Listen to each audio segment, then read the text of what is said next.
Assalamualaikum warahmatullahi wabarakatuh. Alhamdulillahil hadi liman yasha'u bifadlih, al-mudillu liman yasha'u bi'adlih.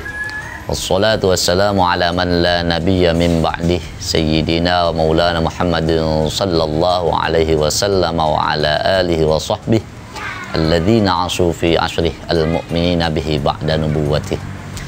Wa ba'du, sahabat Geraha Kreatif yang berbahagia, sebagai manusia, yang pertama harus kita sadari, kita diciptakan oleh Allah, fungsinya sebagai apa dan untuk apa. Di dalam ilmu mantik ada satu ibarat yang masyhur, al-insan hayawanun natiq. Manusia adalah hewan yang berpikir. Dalam ilmu filsafat ada seorang filsuf dari filsuf modern, kalau tidak salah namanya René Descartes, pernah mengungkapkan sama, manusia adalah animal rasionale. Kenapa dalam ilmu mantik disebut manusia adalah hewan yang berpikir, dalam ilmu filsafat disebut binatang yang berpikir rasional?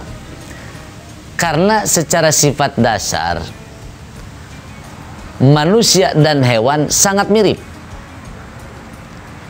Manusia dan hewan sangat berdekatan dalam sifat dasar dan kebiasaannya. Ketika hewan makan, minum, kawin, manusia pun sama. Makan, minum, tidur, kawin. Kawin, tidur, makan, minum. Kalau itu melulu yang digedein, yang dibesarkan, maka tidak jauh beda manusia dengan hewan. Kalau makan, minum, tidur, dan kawin doang yang dipakai dan dibiasakan. Tapi manusia diberi kelebihan oleh Allah berupa satu perangkat kecil. Kalau dalam komputer mungkin software bahasanya. Tapi manusia mempunyai alat kecil yang bermanfaat luar biasa. Bukan software namanya, tapi akal. Di mana akal bisa berpikir. Fungsi akal bisa menyadari bahwa hidup kita ada yang mengatur. Siapa yang mengatur kehidupan kita? Allah subhanahu wa ta'ala. Allah yang menentukan hidup kita.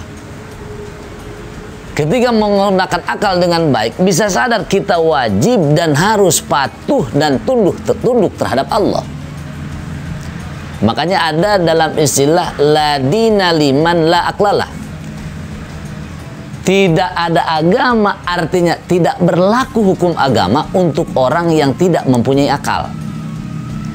Sholat tidak wajib untuk orang yang tidak berakal. Zina dan mabuk tidak haram untuk orang yang tidak mempunyai akal. Artinya perintah tidak wajib, larangan tidak wajib untuk orang yang tidak mempunyai akal. Artinya orang yang gila atau bahasa sekarang ODGJ, stres, itu tidak diwajibkan sholat. Kalau kita yang merasa akal sehat tidak mau melaksanakan tuntunan dan perintah Allah, maka jadilah orang yang tidak mempunyai akal. Kita yang merasa akal sehat, gunakan akal kita dengan baik, tunduk dan patuh pada Allah, laksanakan semua perintah Allah, jauhi larangan Allah, maka kita bisa disebut manusia. Akal adalah faktor paling penting dalam kehidupan kita. Dulu, orang-orang dulu untuk tinggal di tempat yang dia layak tinggali, menghindari dari serangan hewan buas, dibentengi rumahnya hanya dengan batu dan kayu. Makin maju ke sini pakai semen, pakai ubin, pakai keramik, bahkan granit, tahu kedepannya apa lagi. Itu menunjukkan akal berevolusi dengan baik.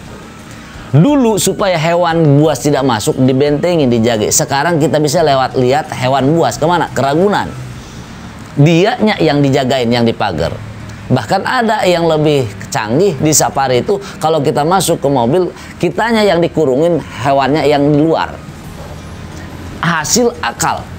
Makanya akal adalah faktor penting untuk kita gunakan semaksimal mungkin. Kalau kita sangat ingin disebut manusia yang pantas dan layak dihargai dan dihormati adalah gunakan akal kita, bahwa kita pantas dan wajib tunduk terhadap Allah yang mengatur kehidupan kita, yang menciptakan kita, yang mengatur hidup dan mati kita.